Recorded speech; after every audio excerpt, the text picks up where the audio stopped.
আসসালামু আলাইকুম রহমতুল্লাহি ওবারাকাতু। আজ আমি আপনাদের সঙ্গে আলোচনা করব চলছে পবিত্র শাবান মাস। আর এই শাবান মাসে অত্যন্ত গুরুত্বপূর্ণ একটি দিন হলো শনিবার দিন। এই শনিবার দিন আপনারা যদি ছোট্ট এই দোয়ার আমলগুলো যদি করতে পারেন, আমি নিয়ম সহকারে বাংলা উচ্চারণ সহকারে যেভাবে দোয়া করলে আল্লাহ তাআলার কাছে দোয়া সরাসরি পৌঁছে যায়, কোনো প্রকার কোনো বাধা ছাড়াই ইনশাআল্লাহ নিয়ম মেনে আমি দোয়াগুলো শিখিয়ে দেব এবং বাংলা উচ্চারণ সহকারে দেখিয়ে দেব। আপনারা দেখে দেখে আমল করতে পারবেন। নিয়ম মেনে যদি আমল করেন এবং আল্লাহ তাআলার কাছে আপনার গুনাহ মাফের জন্য ক্ষমা চান, পরিবারের রিজিকে বরকত চান এবং কঠিন কিয়ামতের দিন আমাদের প্রিয় নবী সাল্লাল্লাহু আলাইহি ওয়াসাল্লামের সাথে জান্নাতে যেতে চান, তাহলে আল্লাহ তাআলার কাছে ইনশাআল্লাহ শাবান মাসে দোয়া কবুল হয়। শাবান মাসে বান্দার আমল আল্লাহ তাআলার কাছে পেশ করা হয়। অত্যন্ত ফজিলতপূর্ণ একটি দিন হলো শনিবার। আমাদের প্রিয় নবী সাল্লাল্লাহু আলাইহি ওয়াসাল্লাম এই দিনে রোজা রাখতেন, অর্থাৎ এই দিনে বান্দার আমল আল্লাহ তাআলার কাছে পেশ করা হয়। আপনার আমলও আল্লাহ তাআলার কাছে পেশ করা হবে। আল্লাহ তাআলার কাছে আপনার আমল যখন পেশ করা হবে, তখন আল্লাহ তাআলা আপনার আমল দেখে খুশি হয়ে যাবেন ইনশাআল্লাহ। আপনার মনের সব আশা পূরণ হবে। মনের মধ্যে শতভাগ বিশ্বাস নিয়ে নিয়ম মেনে আমলটি করবেন। এই উদ্দেশ্যে ভিডিওটি সম্পূর্ণ না টেনে দেখতে থাকুন। আপনাদের কাছে অনুরোধ করছি, আমরাই প্রথম নারীদের ছবি ছাড়া কিংবা হারাম কোনো ছবি ছাড়া ইউটিউবে ভিডিও দিয়ে থাকি। এরকম ভিডিওগুলো আপনারা যদি নিয়মিত পেতে চান আপনার মোবাইলে, তাহলে অবশ্যই এই ভিডিওটির নিচে দেওয়া সাদা রঙের সাবস্ক্রাইব লেখা বাটনটিতে একটি ক্লিক করে এবং তার ডান সাইডে একটি বেল বাটন দেখতে পাবেন, সেটাতে ক্লিক করুন বা সেটাতে চাপ দিন। এতে করে আমরা প্রতিটা ভিডিও আপলোড করার সঙ্গে সঙ্গেই আপনাদের কাছে নোটিফিকেশন চলে যাবে। চলুন আমরা সম্পূর্ণ ভিডিওটি দেখা শুরু করি। আল্লাহ তাআলা বান্দার জন্য 12 মাসের ভিতর থেকে কিছু মাস পুরস্কার ও মহিমান্বিত করেছেন, তার মধ্যে শাবান মাস অন্যতম। আল্লাহর রাসূল সাল্লাল্লাহু আলাইহি ওয়াসাল্লাম শাবান মাসকে তার নিজের মাস হিসাবে ঘোষণা করেছেন। সুবহানাল্লাহ, সুবহানাল্লাহ। তিনি শাবান মাসে যে পরিমাণ রোজা রাখতেন, সেই পরিমাণ রোজা অন্য কোনো মাসে রাখতেন না। শাবান মাসে এমনই একটি ফজিলতপূর্ণ দিন হলো শনিবার। অত্যন্ত গুরুত্বপূর্ণ একটি আমল, যে আমলটি আমাদের প্রিয় নবী সাল্লাল্লাহু আলাইহি ওয়াসাল্লাম শনিবারে কখনোই ছাড়তেন না। বিশেষ করে শাবান মাস আসলে তিনি সব সময় এই আমল করতেন। হাদিসে ইরশাদ হয়েছে, আমাদের প্রিয় নবী সাল্লাল্লাহু আলাইহি ওয়াসাল্লাম বলেছেন, যদি কোনো ব্যক্তি শনিবার দিনে এই নিয়মে 4 রাকাত নামাজ আদায় করবে, নিয়মটি একটু পরেই আমি আপনাদেরকে ক্লিয়ারভাবে বলে দিব, তাহলে মহান আল্লাহ তাআলা সে নামাজের ভিতরে যতটি শব্দ উচ্চারণ করেছে, প্রতিটি শব্দের বিনিময় একটি হজ ও একটি ওমরার সওয়াব দান করবেন। সুবহানাল্লাহ। তাছাড়াও প্রতিটা শব্দের বিনিময়ে 1 বছরের নফল রোজা ও রাতের ইবাদত বন্দিগির সওয়াব তার আমলনামায় যোগ হবে।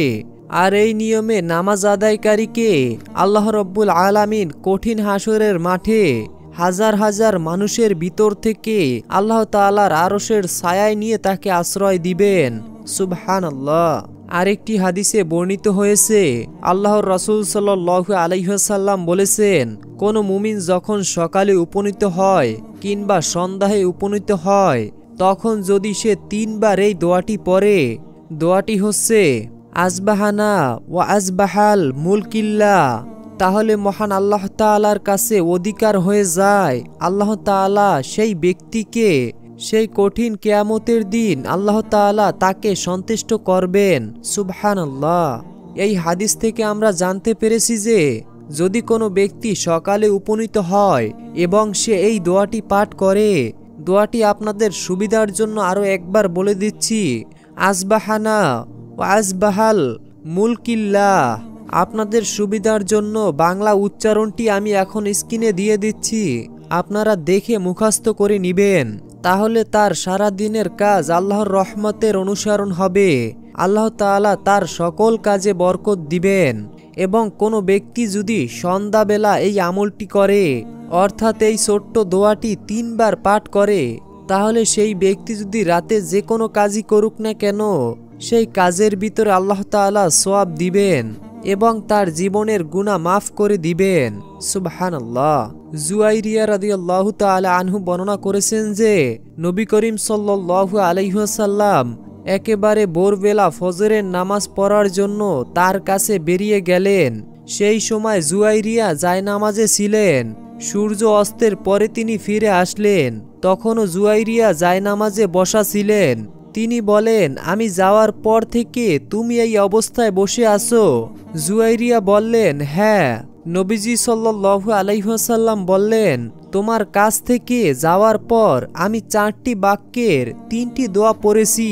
সেই বাক্যগুলো যদি ওজন করা হয় তাহলে তুমি আজকে সারা দিন যা আমল করেছো সেই আমলের চেয়েও ভারী হবে। সুবহানাল্লাহ। মুসলিম শরীফের হাদিস নাম্বার 2726। দোয়াটি এখনই বাংলা উচ্চারণ সহকারে আপনাদেরকে বলে দিচ্ছি। হাসবি আল্লাহ লা ইলাহা ইল্লাল্লাহু আলাইহি ওয়া তাওয়াক্কালতু ওয়া হুয়া রব্বুল আরশিল আযীম। আপনাদের সুবিধার জন্য দোয়াটি আরো একবার বলে দিচ্ছি। হাসবি আল্লাহ লা ইলাহা ইল্লাল্লাহু আলাইহি ওয়া তাওয়াক্কালতু ওয়া হুয়া রব্বুল আরশিল আযীম। দোয়াটি আমি বাংলা উচ্চারণ সহকারে স্ক্রিনে দিয়ে দিচ্ছি, আপনারা দেখে সেখান থেকে মুখস্থ করে নিতে পারবেন। তো এখন আসি আমরা প্রথমে যে আপনাদেরকে 4 রাকাত নামাজের কথা বলেছিলাম, যে 4 রাকাত নামাজ এই আমলটির ভিতরে পড়ে। আর বিশেষ করে শাবান মাসের শনিবারে যে কোনো সময় যদি আপনারা এই 4 রাকাত নামাজ আদায় করেন তাহলে মহান আল্লাহ তাআলা আপনাদের আমল নামায় একটা কবুল হজ ও একটা ওমরার সওয়াব দেওয়া হবে এবং 1 বছরের নফল নামাজ ও রোজার সওয়াব আপনার আমল নামায় দেওয়া হবে এবং কঠিন কিয়ামতের দিন আল্লাহ তাআলার আরশের ছায়ায় আশ্রয় পাবেন। তো নামাজের নিয়মটি হচ্ছে এভাবে, আপনারা সর্বপ্রথম ওযু করে নেবেন। ওযু করে নেওয়ার পরে আপনারা যে কোনো একটি পরিষ্কার এবং পবিত্র জায়গায় দাঁড়াবেন অথবা বসবেন। বসার পর আপনারা 4 রাকাত নামাজের নিয়াত করবেন। তারপরে আপনারা সর্বপ্রথম সূরা ফাতিহা পড়বেন, সেটা আমরা কম বেশি সবাই জানি। সূরা ফাতিহা পড়ার পরে সূরা কুল হুয়াল্লাহু আহাদ আল্লাহুস সামাদ লাম ইয়ালিদ ওয়ালাম ইউলাদ ওয়ালাম ইয়াকুল্লাহু কুফুয়ান আহাদ, এই সূরাটি আমাদের কম বেশি সবারই জানা আছে বা মুখস্থ আছে। এই সূরাটি আপনারা 3 বার পাঠ করবেন, অর্থাৎ এক রাকাতে 3 বার করে পাঠ করবেন। তাহলেই হয়ে যাবে। আল্লাহ তাআলার নিয়ামত পেতে এই আমলটি আপনার জন্য যথেষ্ট হবে ইনশাআল্লাহ। আল্লাহ তাআলা আমাদের সকলকে নেক আমলগুলো করার তৌফিক দান করুন, গুনাহ থেকে রক্ষা করুন এবং আমাদের সবাইকে রমজান পর্যন্ত হায়াত বাড়িয়ে দিয়ে রমজানে রোজা রাখার সুযোগ করে দিন। তো এই ছিল আমাদের আজকের ভিডিও সম্পর্কে যদি আপনাদের কোনো প্রশ্ন থাকে তাহলে অবশ্যই কমেন্টে জানাবেন। পরবর্তী ভিডিওতে আপনাদের প্রশ্নের সঠিক উত্তর দেবার চেষ্টা করব ইনশাআল্লাহ।